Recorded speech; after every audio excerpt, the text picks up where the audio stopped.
al emprendimiento, sino que a la formalización del negocio y del empleo. Eso causa que la persona diga, ¿por qué me voy a formalizar? ¿Por qué voy a emprender? Si es tan costoso cumplir con el sistema fiscal. Y aquí ni estamos hablando de las tasas, no estamos hablando que si 18% de TEBIS es mucho o 27% de impuestos sobre la renta es mucho. Estamos hablando únicamente del costo y la dificultad de cumplir con el sistema fiscal. Y hasta que no lo simplifiquemos, no vamos a tener mayor emprendimiento y mayor formalización. Y nada más para terminar ahí, entonces, en el sistema laboral también sabemos que hay serias discusiones que se están dando actualmente sobre reformas al Código Laboral que data del año 1992, casualmente el Código Tributario también data del año 1992. Y tenemos que reconocer que tanto el Código Tributario como el Código Laboral, aprobado en el año 1992, fueron grandes reformas positivas en ese momento. Pero el país del año 1992 y el marco en el cual se dieron esas reformas no es el país que estamos viendo hoy en el año 2023 y ya pensando en el 2024. La República Dominicana era un país de una economía pequeña, cerrada, agropecuaria, en el año 1992. Hoy día es un país de servicios, con un sector de turismo y de exportaciones enorme. Es un líder en el Caribe y Centroamérica en materia económica. Es un país internacional. Aquí no hay ningún país en esta región que se compare con nosotros en materia de puertos, aeropuertos, conectividad, y que tenga ya un país de ingreso medio, que tenga una base industrial mucho más grande de lo que tenía en el año 1992. Entonces, si nosotros no nos abocamos a hacer una reforma real, seria, integral, tanto del Código Tributario como del Código Laboral, el emprendimiento, la innovación, la formalización se van a ver afectadas. O sea que yo puedo decir que el Código Tributario y el Código de Trabajo son un obstáculo para el desarrollo del emprendimiento en la República Dominicana. Sí, lo son. Ya tiene el título de mañana. Gracias por ¿Cuáles eso. son los principales cambios que habría que hacer al código a propósito A los códigos. Sí, a ambos códigos. Pero que Los principales cambios que habría que hacerle tanto al Código Tributario como al Código Laboral. Bueno, en el Código Tributario yo creo que ya tocamos algunas de esas propuestas de simplificación de lo que es el régimen de cumplimiento del Código Tributario. Yo creo que a nivel hasta de personal, no sé, porque yo lo veo dentro de mi empresa, es complejo y es costoso cumplir con el Código Tributario. Entonces, si queremos incentivar que las personas se formalicen, que las empresas se formalicen, tenemos que crearle facilidades y mecanismos para que cumplir con esas obligaciones fiscales sea sencillo. No puede ser tan complicado. No puede ser que tenemos que tener un personal dedicado, una pequeña empresa tenga personal dedicado únicamente al cumplimiento de materia fiscal. En otros países, Germán, con un software, picoteo y tiene que pagarlo a un contable. con un software, en muchos otros países, una pequeña empresa cumple con sus obligaciones fiscales. Evidentemente, una empresa grande ya tiene otras exigencias y otras demandas, pero una pequeña empresa no puede necesariamente costear eso, y tenemos que crear las condiciones para que esas empresas digan que el costo de cumplimiento en materia fiscal es bajo y por eso le conviene fiscalizarse, entrar a lo que es la formalización, porque cuando se formaliza tiene acceso a programas gubernamentales, tiene acceso a la banca, tiene acceso a muchísimos servicios y beneficios. Y en materia del Código Tributario, nosotros tenemos una rigidez laboral aquí que es tremenda. O sea, nosotros tenemos poca flexibilidad en lo que son los horarios y las modalidades de trabajo. Aquí el Código Laboral está concebido para una economía en que se elaboraba 2 o 3 turnos, 8 horas, 5 días a la semana, porque iba un operario a operar una máquina o iba un obrero a hacer una zafra en una finca, que la República Dominicana también todavía tiene una gran potencial y una gran industria agropecuaria en nuestro país, pero nosotros nos hemos diversificado y hasta la misma industria agroindustrial tiene necesidades de mayor flexibilización de lo que son los horarios y lo que son las modalidades de trabajo. Y por no decir los trabajos de cuello blanco, que hablar de aquí de teletrabajo, nuestro código de trabajo no lo prevé. No prevé ese tipo de flexibilidad, que nosotros en Ángel, nosotros lo hemos analizado, que las mujeres son una de las que se pudieran ver más beneficiadas a tener flexibilidad en el cumplimiento de sus labores de trabajo, que el código de trabajo nos obliga a ser rígidos en ella, en las empresas. Entonces, tenemos que analizar esos sistemas rígidos que tenemos todavía en el día de hoy para poder seguir creciendo como país. Yo quisiera, por favor, amigos, una mayor sensación de discurso, porque en la práctica se aplica ese horario flexible. Porque hay gente que trabaja, por ejemplo, nosotros en el periódico aquí, trabajamos de domingo a viernes, ¿verdad? Trabajamos domingo, que en otra empresa, en otro horario normal, sería hora extra. Pero como tenemos libre el viernes, en ese plan no hay ningún problema, más que sería trabajar nocturno. Se le paga un incentivo pequeñito por horario nocturno. No hay problema en ese sentido. A mí me parece que a este rompecabezas le falta una cosa. Y quisiera ver si es que yo estoy en una teoría conspirativa o qué. Si no estamos hablando, cuando decimos reforma del Código de Trabajo, específicamente de la cesantía. Exacto. Esa es la pieza que yo creo que falta. ¿Cuál es la posición de alguien sobre eso? En ninguna de las discusiones que se han dado, en ninguna de las propuestas que se han publicado ni que se han discutido dentro del sector empresarial se ha hablado de que los derechos adquiridos por los trabajadores al día de hoy deben ser de alguna forma eliminados o, como decía Germán ahora, de alguna forma, sinceramente, de que se vaya a desconocer una expectativa que tiene un trabajador, un empleado al día de hoy.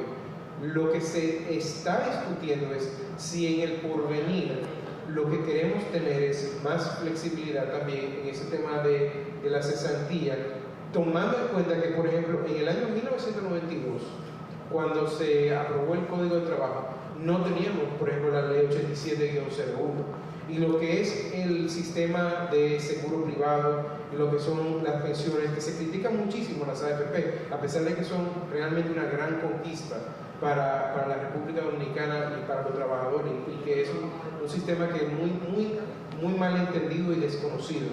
Pero no se trata únicamente, yo creo que en muchos casos se quiere utilizar la excusa de la cesantía como una forma de no llegar a una discusión real y sustantiva del 99% de los temas o del 95% de los temas del Código Laboral que no tienen absolutamente nada que ver con la cesantía.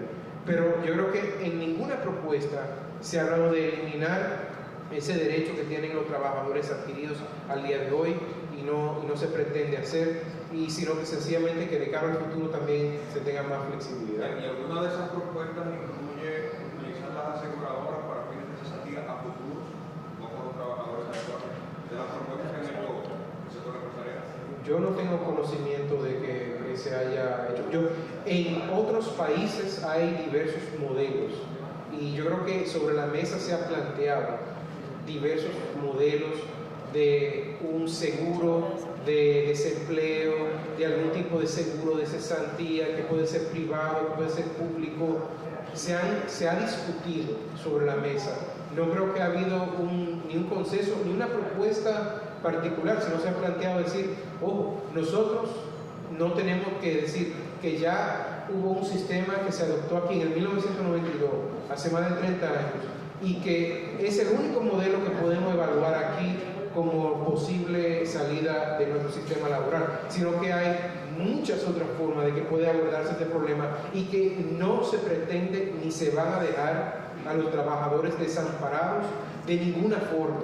De lo que se busca es crear las condiciones para que se puedan crear más y mejores empleos. Emilio Ortiz. Bueno, mi pregunta era la que hizo ella sobre el código tributario, pero tocaba decir que se quiere en ocasión de dar la impresión de que se toma la cesantía como un pretexto para no discutir el otro 99% de los temas que tienen nada que ver con ella. ¿Quién la toma de pretexto? ¿Cuál sector la está tomando? Son 3 sectores básicos. Cuando se sientan en la mesa, evidentemente cada uno de los sectores tiene sus posiciones sobre diversos elementos que se discuten en una reforma. Y nosotros nos sentamos, ¿verdad?, en la mesa desde el sector privado, el sector empresarial, el sector empleador, que es formalmente el título que se le da. Está también el sector público, el gobierno, y el sector sindical.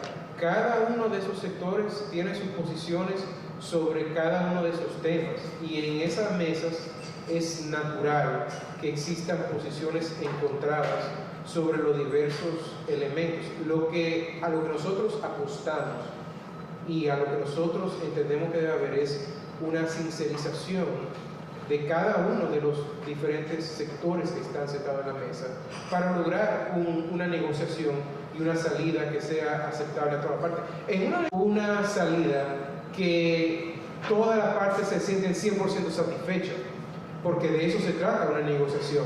Y no es un tema de que tenemos que discutir un elemento, eso es elemental, y por eso yo creo que tomando el tema nuevamente, y no es que le tenemos miedo, no tenemos miedo de decir la palabra cesantía. El problema es que hay muchos temas, y el tema de cesantía puede mantenerse igual, puede cambiarse, puede adoptarse otro sistema, pero tiene que ser natural que en una negociación va a haber un dime y un dame, y que va a haber una negociación y que esos diferentes elementos se van a conjugar en un paquete que sea aceptable para las 3 partes. Lo que no podemos aceptar es que cualquiera de las partes, cualquiera de los sectores, se pare de la mesa de negociación y asuma una posición radical de que no quiere negociar y que se tranque completamente. Es decir, bueno, si hay un elemento, sea cual sea, que es completamente innegociable para mí, bueno, entonces tú tienes que estar consciente de que van a haber otros elementos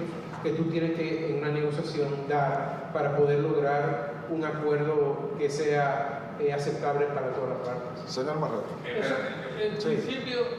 Excusa, Marrero, sobre... ¿Tú querías? Sobre eso mismo, Marrero. Sí, Pues sí. para el empresariado en sentido general lo que es alto es el costo laboral, que es una forma también de pedir que o haya seguridad social o haya la cesantía. Es decir, ustedes ven como un desdoblamiento del costo laboral, la existencia del sistema de seguridad social y el derecho a la cesantía. ¿Se entiende así? Yo creo que cualquier empresa, cuando toma una decisión de contratar o no a una persona, o decir, de crear un nuevo puesto de empleo, cualquier empresa razonable tiene que tomar en cuenta cuáles son la totalidad de los costos asociados con ese empleo. No es salario únicamente. Hay una serie de otros elementos que son parte de esa discusión. No es solo la cesantía, hay también seguridad social, está el seguro de salud, está el Infotep, hay una serie de elementos que de diferentes estimaciones lo colocan en aproximadamente el 70% del salario. Es decir, para yo crear un puesto que yo pago 100 pesos, yo como empleador tengo que asumir un costo de 170 pesos. Entonces, cuando hablamos de creación de nuevos empleos, tenemos que entender cuál es el costo real de la creación de ese empleo y el decidir como sociedad si estamos dispuestos a asumir ese costo y continuar con la forma en que se ha venido manejando, o si de alguna forma deseamos crear condiciones para la creación de nuevos y mejores empleos, dinamización de la economía, empleo joven, lo demás, porque yo creo que esos problemas, esos costos están muy bien cuantificados y están muy bien conocidos, y es hora de tener una conversación honesta sobre ese tema para que se pueda entonces adoptar esa política pública en pro del crecimiento. Un comentario quizá para sintetizar y cerrar con este punto, porque tenemos muchos otros puntos interesantes. al final el gran mensaje es que conlleva no tener un sistema laboral moderno en papel, ¿verdad? Y de hecho nosotros lo identificamos y le pusimos nombre dentro del estudio. Nosotros vimos que el 60% de los jóvenes quieren emigrar y eso no tiene que ver con condición laboral, con condición, social. O sea, naturalmente lo que creeríamos que el que quiere emigrar es porque tiene bajas condiciones económicas, pero según lo que dice el estudio, quieren emigrar sin importar la condición económica en la que se encuentren. Y las dos principales razones por las que ellos dicen que quieren emigrar, y ustedes lo pueden leer, bueno, se lo vamos a entregar, son para obtener en un 21% oportunidades laborales o en un 17% mejora salarial. Las oportunidades laborales y la mejora salarial van muy atadas al esquema con el que contamos hoy en día de nuestro sistema laboral, de nuestro código laboral. Un mejor código laboral, un código más moderno, va a ser de alguna manera un efecto triplicador para poder retener esa idea de ese joven que no quiere estar en República Dominicana, porque aspira a otro tipo de sistema, a otro tipo de condiciones en términos de empleo, a otro tipo de condiciones en términos salariales, que obviamente ustedes saben que recientemente se hizo un incremento salarial por parte, ¿verdad?, de la mesa tripartita del Comité de Salarios, donde todos en consenso nos abocamos a un incremento, pero para seguir haciendo este tipo de cosas tenemos que abocarnos... Un incremento histórico. Exacto, un incremento histórico, que era necesario, era muy necesario. Pero para seguir haciendo este tipo de revisiones, este tipo de incrementos, este tipo de mejoras de condiciones, que claro, el sector que nosotros representamos y que está asociado a nuestro gremio trabaja todos los días en mejorar las condiciones de sus empleos, porque nosotros así lo vemos desde nuestra perspectiva, pero también hay que modificar un código para lograr retener a los jóvenes que se quieren ir fuera del país, que no tiene que ver, ojo, con la condición socioeconómica únicamente, contrario a lo que uno, ¿verdad?, naturalmente pensaría, y está en el estudio. Y que son jóvenes capaces, que son jóvenes Preparados y que están profesionales. preparados, que un mínimo aproximado de un 25% está en secundaria, que ya hay un 30% que están cursando la universidad, que hay más de un 26% que ya es graduado. Estamos hablando de una población que lo que está necesitando es requiriendo simple y llanamente una oportunidad. Y es un joven talento dominicano que nosotros tenemos la oportunidad, valga la redundancia, de aprovecharlo dentro de las múltiples oportunidades de nuestro propio mercado, dentro de los servicios que ofrecemos y dentro de esa nueva estructura laboral que tiene República Dominicana para ofrecer, y que si no lo hacemos a tiempo, entonces no pudiésemos estar cumpliendo con esa demanda competitiva que tienen otros países de la región que han hecho este ejercicio y que sin duda han permitido y han creado esas mejoras internas para retener ese talento que es de alta calidad y que es muy necesario, y más en el contexto social y económico en el que se encuentra la República Dominicana en este momento. ¿Querías preguntar algo? Germán Marte. Bueno, ya mi pregunta fue parcialmente respondida. Ya lo tocó inicialmente, ya también. Yo me iba a referir, o quiero saber qué opinan ustedes sobre el capital social. Se llama el capital social.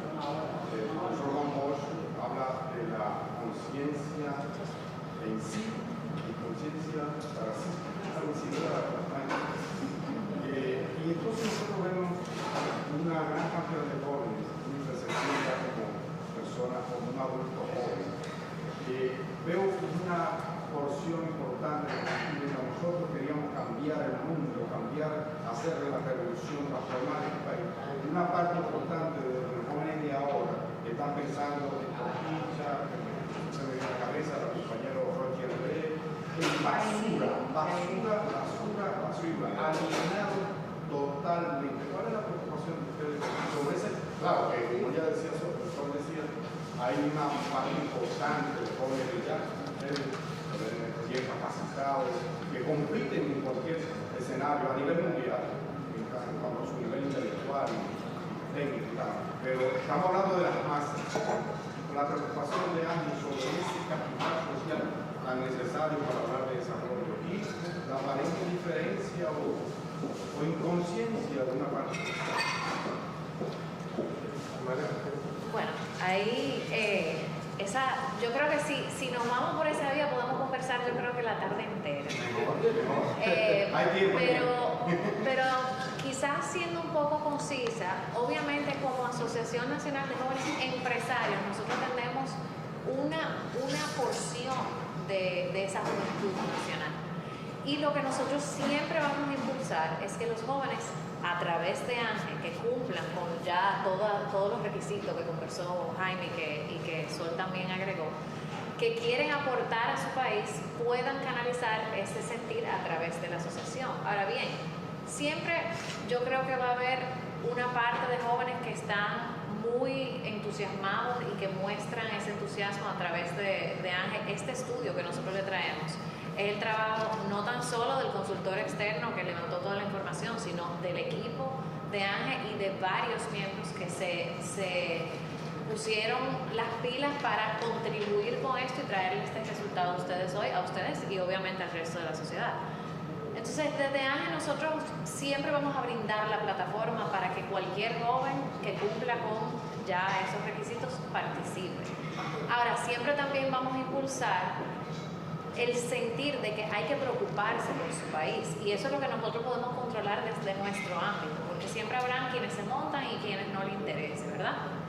Pero siempre vamos a enfocarnos en poder ver esa visión a largo plazo que se manifiesta en el estudio, en todas estas posiciones que hemos compartido hoy, en no enfrascarnos quizás en los detallitos que nos frenen, sino en ver esa visión a largo plazo que nos permita continuar adelante y nos permita generar las políticas que se requieren en el país para que haya sostenibilidad a largo plazo para mejorar. Siempre habrán esos jóvenes, justo lo conversábamos antes de empezar, que se van a interesar en una topic. Ahora, eso no significa que al otro día pase algo con ese joven y él se dé cuenta que se tiene que involucrar, ya sea por la vía de una asociación empresarial como nosotros o por otra. Pero yo creo que siempre van a haber sus audiencias. Ahora, como asociación, nosotros siempre vamos a brindar la plataforma. Como tal, ustedes son asépticos, ustedes son dedicados. Creo que el sistema como tal favorece, ¿qué cosa? Este emprendedurismo, él ha hablado de dos obstáculos, y lástima que no nos realizarse aquí, de dos obstáculos, los dos códigos, pero ¿qué usted ve ya como su tema? ¿Favorece ese emprendedurismo, favorece ese capital social o es una retranca?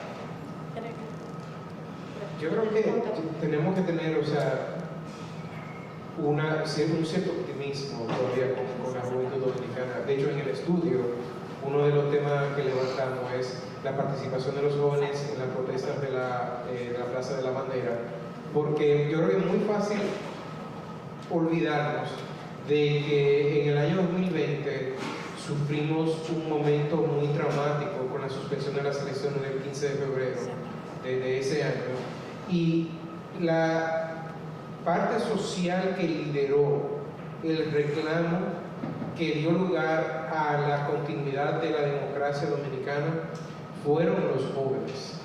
Entonces, ciertamente hay elementos de preocupación. Yo creo que los mismos jóvenes, y te digo, lo podemos ver en el estudio, los mismos jóvenes reclaman, después de seguridad ciudadana como su preocupación número uno, la segunda preocupación es educación. Yo creo que eso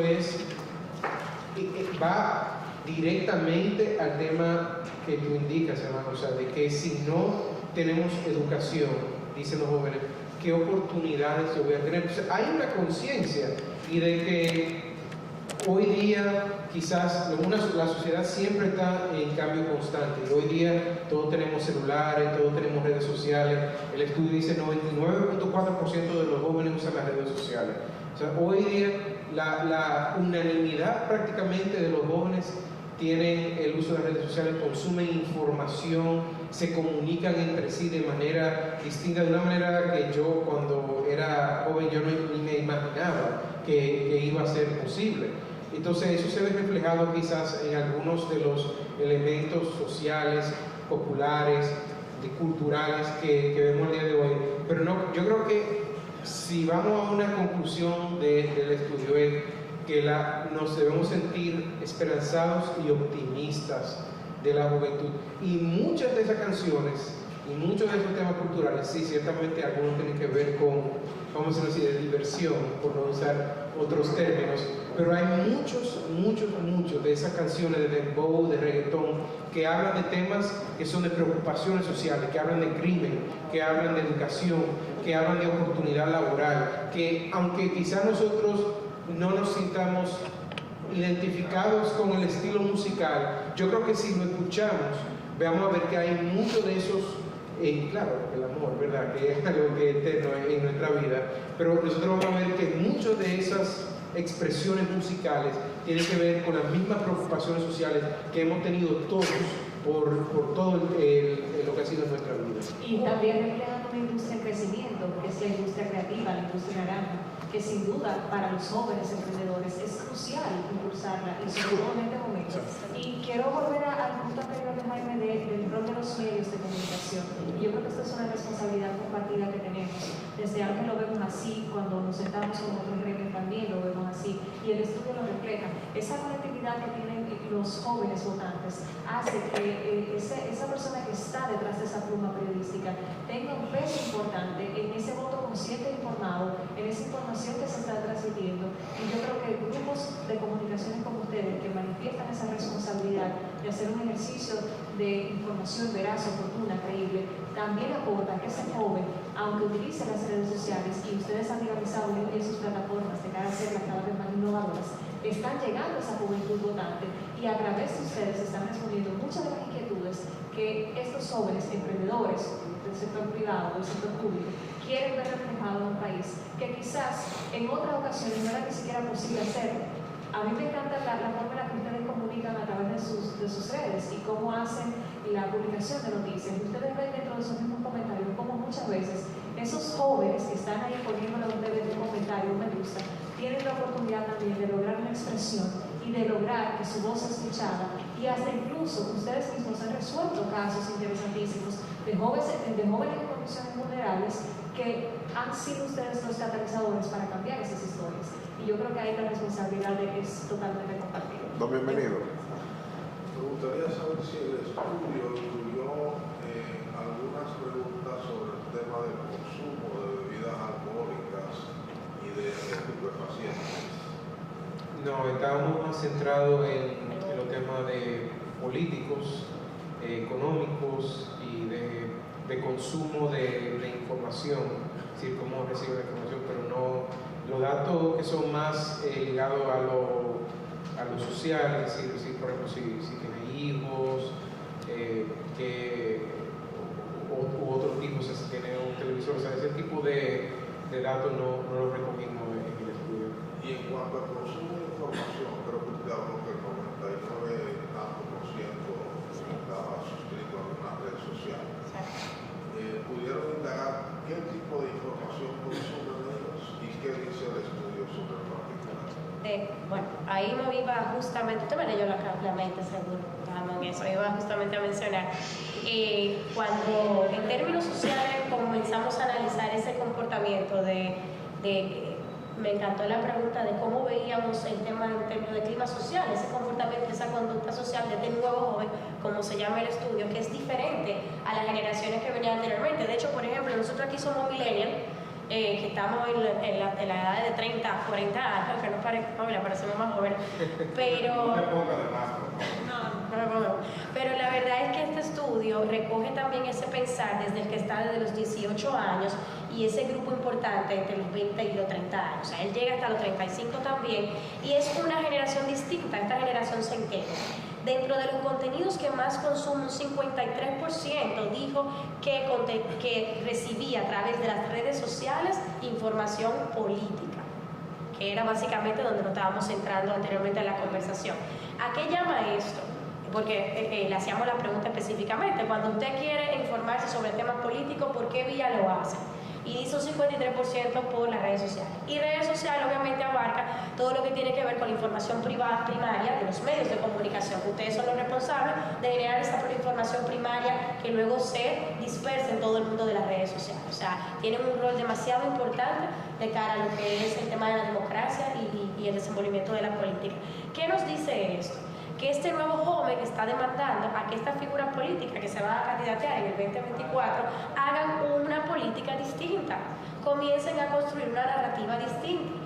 Aquí, de hecho, evidencia que una de las cosas que más rechaza el joven es el daño a la contaminación visual y auditiva que hacen las campañas políticas. ¿A cuántos de aquí no nos sorprende todo este tema del abarrotamiento popular y público de las propagandas y demás? Entonces, para estos jóvenes, fíjense que